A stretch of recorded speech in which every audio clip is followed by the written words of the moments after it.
আসসালামু আলাইকুম রহমতুল্লাহ। আজকে কথা বলবো আর্লি ক্যারিয়ার নিয়ে।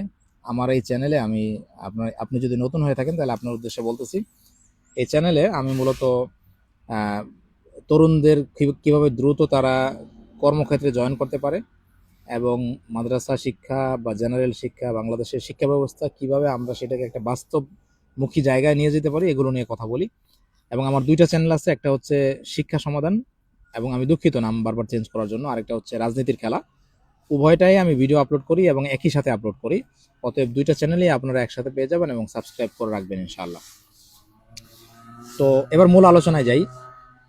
মূল আলোচনা হইল বাংলাদেশের যে বড় সমস্যা, তারুণ্যের বেকারত্ব, পর্নোগ্রাফি, এগুলি একটা আরেকটার সাথে হাত ধরাধরি করে চলে। কারণ যে মানুষ ব্যস্ত, সে আসলে আকাম কুকামের মধ্যে যাইতে পারে না, বা যেই মানুষ এর একটা সুস্থ যৌন জীবন আছে সে এগুলোর মধ্যে যায় না।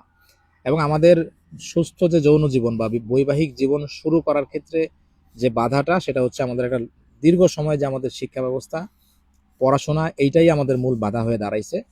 তো এগুলো নিয়ে ইনশাল্লাহ আজকে কথা বলবো, কিভাবে আমরা সেই বাধাগুলো অতিক্রম করতে পারি। তো দেখেন, আমি একটা বিষয় বলছি যে 15 বছর থেকে আমাদের দেশে কিভাবে ক্যারিয়ার স্টার্ট করা যায় বা আর্নিং শুরু করা যায়।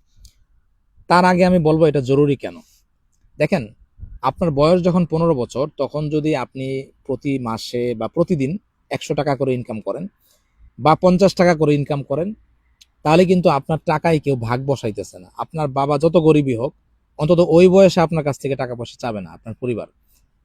বিশেষ কিছু ক্ষেত্র আছে, কিছু পরিবার আছে যে হ্যাঁ, ওই বয়সেই তার পরিবারে কন্ট্রিবিউট করা উচিত। এবং এই বয়সে যারা ইনকাম শুরু করে, আল্লাহ রহমতে তারা কখনো পেছায় না, তারা অগ্রসর হয়। আমি বাংলাদেশের একজনের ভিডিও দেখছি, আর জে কিবরিয়াকে খুব সম্ভবত উনি সাক্ষাৎকার দিয়েছিলেন। উনি একটা কৃষি উদ্যোক্তা।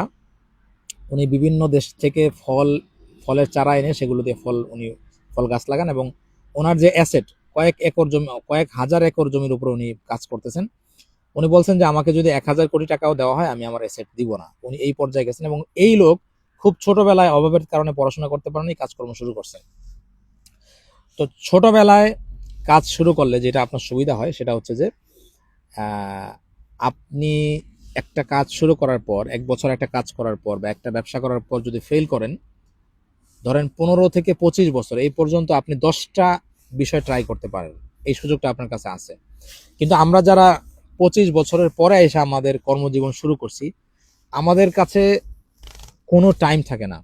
আমি যে ঠান্ডা মাথায় একটা ডিসিশন নিব যে হচ্ছে যে আমি কি করব, আমি কি কোনো কম্পিউটারের স্কিল শিখব, নাকি আমি বিদেশে যাব, নাকি আমি মাদ্রাসায় চাকরি করব, নাকি আমি গার্মেন্টসে চাকরি করব, নাকি ইমামতি করব, মানে প্রয়োজনগুলো একসাথে এমনভাবে আসে।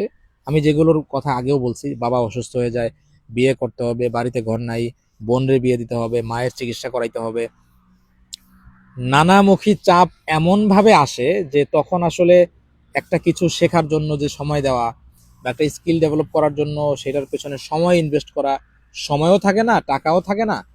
ফলে মানুষ একটা দিক বিদিক ছোটাছুটি শুরু করে, যেমন আমরা এখন করতেছি আমাদের দেশে তরুণদের ক্ষেত্রে যেটা হয়েছে।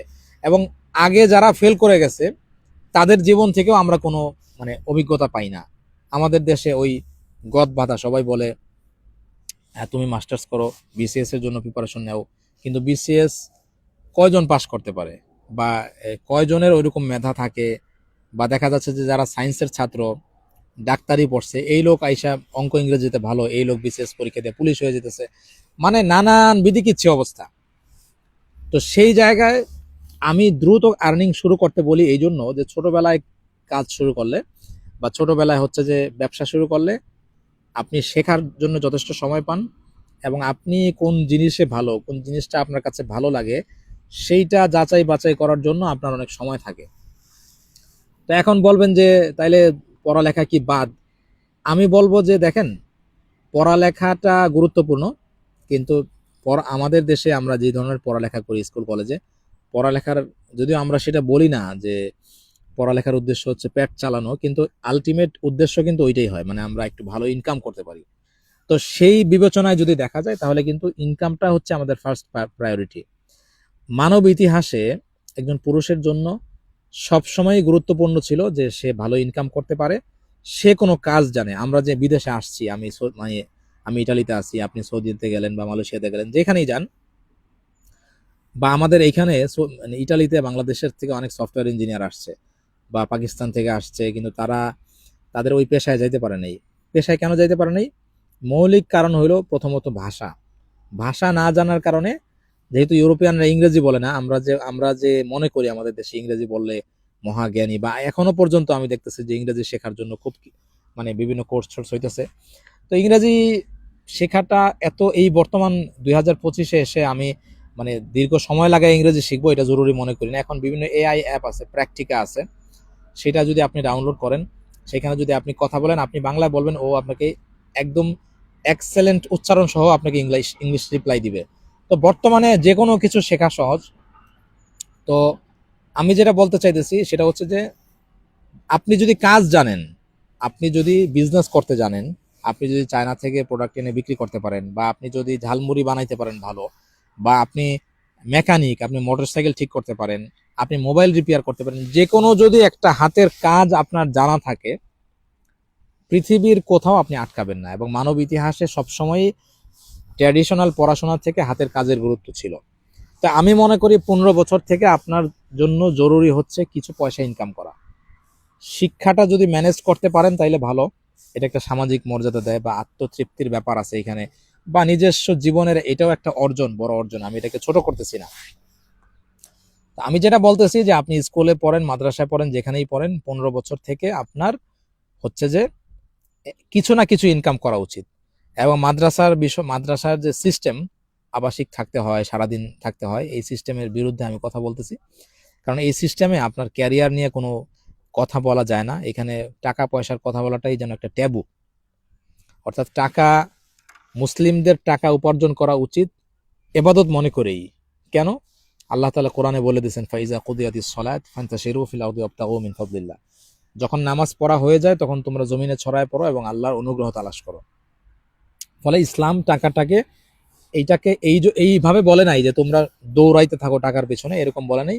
ইসলাম আখেরাতের আমলের প্রতি আমাদেরকে উৎসাহিত করছে, দুনিয়া থেকে আখেরাত ভালো সেটা বলছে, কিন্তু দুনিয়াবি ক্ষেত্রে যে টাকার প্রয়োজনীয়তা আছে সেটাকেও স্বীকার করছে। ফলে ইসলাম বলে তুমি তোমার প্রয়োজনে টাকা ইনকাম করো, তুমি দান করো। তুমি যদি আলিয়াদুল উলিয়া হইতে চাও, ইসলাম বলে আলিয়াদুল উলিয়া খায়রুম মিন আলিয়াদিস সুফলা, যেটা উপরের হাত সেটা নিচের হাতের থেকে উত্তম। ইসলামে দান গ্রহণ করার কোনো ফজিলত নাই, দানকারীর ফজিলত আছে।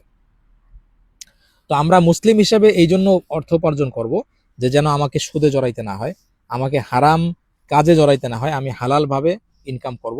এই জন্য মাদ্রাসাগুলোর ব্যাপারে আমি আগের ভিডিওতে, আমি এখন আপলোড করিনি, আপলোড করবো, আগের ভিডিওতে আমি পরামর্শ দিছি যে ম্যাক্সিমাম মাদ্রাসাকে কিভাবে অনাবাসিক করা যায়।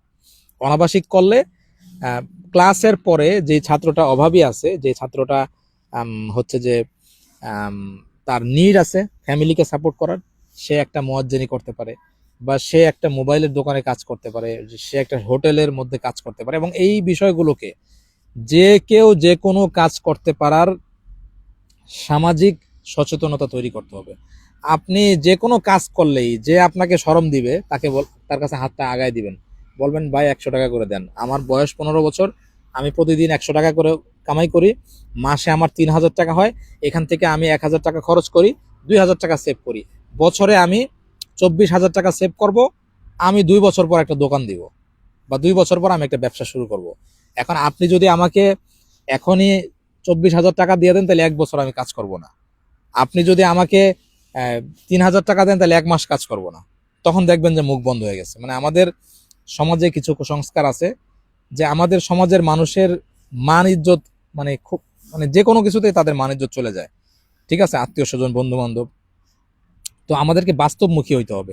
আপনি হয়তো বা এখন বাপের হোটেলে খাইতেছেন, কিন্তু আপনাকে চিন্তা করতে হবে যে আপনার যে সামনে বড় রকম অর্থের প্রয়োজন, বিয়ে শাদী করতে হবে, বউকে স্বর্ণ কিনে দিতে হবে, মাকে স্বর্ণ দিতে হবে, হ্যাঁ, ছোট বোনকে বিয়ে দিতে হবে, বাবাকে আপনি কিছু গিফট করবেন। আমাদের যে সমাজ ব্যবস্থা, আমাদের সমাজে কিন্তু পুরুষের দায়িত্ব অনেক বেশি। যেহেতু আমাদের মুসলিম সমাজ বলে যে নারীকে এইটুকু সম্মান দাও, নারী যেহেতু সে সন্তান লালন করে, ভাই সন্তান লালন করা কি জিনিস এটা নারীরাই জানে। আপনার মাই জানে আপনাকে কিভাবে লালন পালন করছে। নারীবাদীরা এটা বুঝে কিন্তু নারীবাদ যারা বাংলাদেশে, তারা না বুঝে নারীবাদী করতেছে। তো নারীবাদ বলে নারীকে কাম করেই খাইতে হবে, আর ইসলাম বলে নারীকে কাম না করেই তাকে সর্বোচ্চ মর্যাদা দাও। এখন কোনো নারী যদি স্বামী মারা যায়, তাকে যদি তার উপার্জনের মতো কেউ না থাকে, তখন সেই নারী কাজ করবে, ইসলাম ওই নারীকে কাজ করতে বাধা দেয় না। কিন্তু আমাদের সমাজের দায়িত্ব হলো ওই নারীকে নিরাপদ কাজের সুযোগ করে দেওয়া। ঠিক আছে? আমাদের প্রত্যেক যুবক যদি আমরা এটা দায়িত্ব নেই যে আমার সমাজকে আমি নিজে তো কাজ করবই, আমি আরো কর্মসংস্থান তৈরি করব। ঠিক আছে? তো যারা গ্রামে আছেন আমি তাদেরকে বলবো বেটার অপশন আপনি কৃষির মধ্যে যান এবং আপনি রিসার্চ করেন যে কোন ধরনের কৃষি হচ্ছে যে বেশি লাভজনক। আপনি নার্সারি করতে পারেন। আপনি হচ্ছে যে আহ, আমি গাছটার কথা মনে নাই, ওই যে বড় বড় ছোট ছোট গাছরে বড় গাছের মতো করে বানায়, খুব সহজ একটা নাম, কিন্তু আমার মাথা থেকে নামটা সরে গেছে, আপনারা কমেন্টে দিয়ে দিবেন যদি। ওই যে আর্টিফিশিয়াল গাছ যেটাকে বলে আর কি, মনে নাই, খুব সহজ জিনিস একটা। তো ওই রকম গাছ নার্সারি, বিভিন্ন চারা রোপণ, এগুলো আপনারা করতে পারেন গ্রামে যারা আছেন। আর এবং এটা করতে কোনো টাকা লাগে না, অল্প থেকেই আপনি শুরু করতে পারেন। আবার টাকা কিভাবে সেভ করবেন সেটার টেকনিকটা আমি আপনাদেরকে দিয়ে দিই। হয়তোবা বাসায় বললে আপনাকে কোনো গাছের চারা কেনার টাকাও দিবে না। আপনারা প্রচুর হাঁটবেন, রিক্সায় উঠবেন না। যদিও বাংলাদেশে হাঁটার মতো জায়গা নাই, কিন্তু আপনি 1 ঘন্টা কম ঘুমান। আপনি বাসার থেকে মাদ্রাসা যাবেন বা স্কুলে যাবেন, আপনার স্কুলে যাইতে যদি রিক্সায় বা টেম্পোতে লাগে আধা ঘন্টা, আপনি আগে উঠেন, আপনি 1 ঘন্টা আগে উঠে আপনি হাইটা যান। রিক্সা ভাড়াটা আপনি বাঁচান। আপনি মাসের হিসাব করে দেখলে দেখবেন মাসে 500-600 টাকা বা 1000 টাকা আপনি রিক্সায় দিতেছেন, ওইটা আপনি হাঁটেন। আপনাদেরকে একটু মোটিভেশন দিয়ে দেই। এই যে দেখেন, ওই যে আমি ক্যামেরাটা ঘোরাই, ওই রাস্তার ওইখানে একটা বাস, খুব মানে লাল রং দেখা যায়, একটা বাস স্টপ আছে।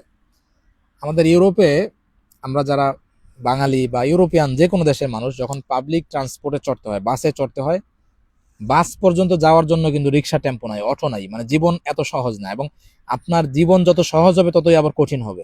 রাস্তাঘাটের মধ্যে আপনি হাঁটার জায়গা পাবেন না। এই দেশে কোনো রিক্সা নাই, টেম্পো নাই, কোনো অটো নাই। বাস স্ট্যান্ড পর্যন্ত আপনাকে হাইটা যাইতে হবে, কখনো আধা কিলোমিটার, কখনো 1 কিলোমিটার। এবং এই কাজগুলো আমরা ভোর রাত্রে উঠে করি। আমরা যারা ইউরোপে থাকি, যাদের বাড়িঘর চকচকে দেখেন, আমার বাড়িঘর চকচকে না, যাদের আছে আর কি তাদের কথা বলি, আমাদের দৌড়ায়া যায় বাস ধরতে হয় ঠান্ডার মধ্যে। সকালে এই বাস ধরে আমাদের কাজে যাইতে হয় 1 ঘন্টা, আবার 8 ঘন্টা 10 ঘন্টা কাজ করার পর এই বাসে চড়ে আমাদের বাসায় ফিরতে হয়। তা আমরা মোটামুটি সবাই 1-1.5 কিলো 2 কিলো হাঁটি প্রতিদিন। আমরা না, শুধু এই দেশের মানুষও হাঁটে। তো হাঁটার অভ্যাস করেন, রিক্সা ভাড়া থেকে কিছু টাকা সেভ করেন। ঠিক আছে?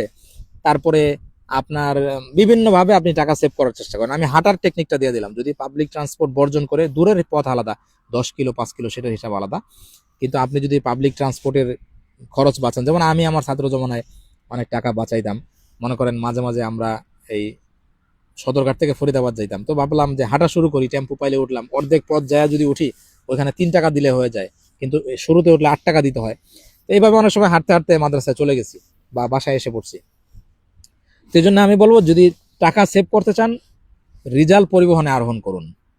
রিজাল পরিবহন আমাদের এখানে ইমাম সাহেব বলে, মানে পায়দল, পায়ে হাঁটা। তো টাকা সেভ করার জন্য পায়ে হাঁটার অভ্যাস করতে পারেন। আর হচ্ছে যে আপনি ছাত্র অবস্থায় কিছু করার জন্য, যারা স্কুলে বা কলেজে পড়েন, তাদের তো সারাদিন লেখা নাই, তাদের ক্লাস আছে, ক্লাসটা মনোযোগ দিয়ে করেন। ক্লাসের মধ্যেই পড়ার আপনি বুঝে ফেলার চেষ্টা করেন। ক্লাসের বাইরে হচ্ছে যে আপনি আম, কি বলে, আপনি ওই সময়টা অন্য কোনো কাজ করেন। তবে আমার পরামর্শ থাকবে, ছোট সময়ে বা আপনার একটা পুঁজি দাঁড় করানোর আগে আপনি ব্যবসায় যায়েন না, আপনি বাবা মায়ের কাছে টাকা চায়েন না। বাংলাদেশের কয়জন বাবা মায়ের কাছে বেশি টাকা আছে? আমি সারা দুনিয়ার উদাহরণ আপনাদেরকে দেই। আপনারা, একজন আমাকে বলছে যে আমি একটা ফুডকার্ট করতে চাই, আমি তারা বলছি যে আপনি 1 বছর ফুডকার্টে কাজ করেন। কাজ করলে হবে কি, কাজও শেখা হবে।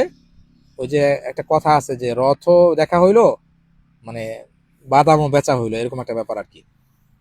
তো আপনি যে প্রত্যেককে আমি বলবো, প্রত্যেক তরুণকে বলবো, কোনো না কোনো ভাবে, যে কোনো ঝালমুড়িওয়ালার হাত ধইরা, পায়ে ধইরা, পায়ে ধরার দরকার নেই, হাত ধইরা রিকোয়েস্ট করে, যে কোনো একটা রেস্টুরেন্টে, মানে যার যেই ধরনের বিজনেস ভালো লাগে, আপনার যদি মেকানিক্যাল লাইনে ভালো লাগে, আপনি একজন মেকানিকের চা আগায় দেন, তার দোকানে আপনি ওই জিনিসগুলো পরিষ্কার করে দেন। যদি টাকা নাও দেয়, আপনি ফ্রিতে 1 মাস 2 মাস কাজ করেন, আপনার গুরুত্ব তাকে বোঝান।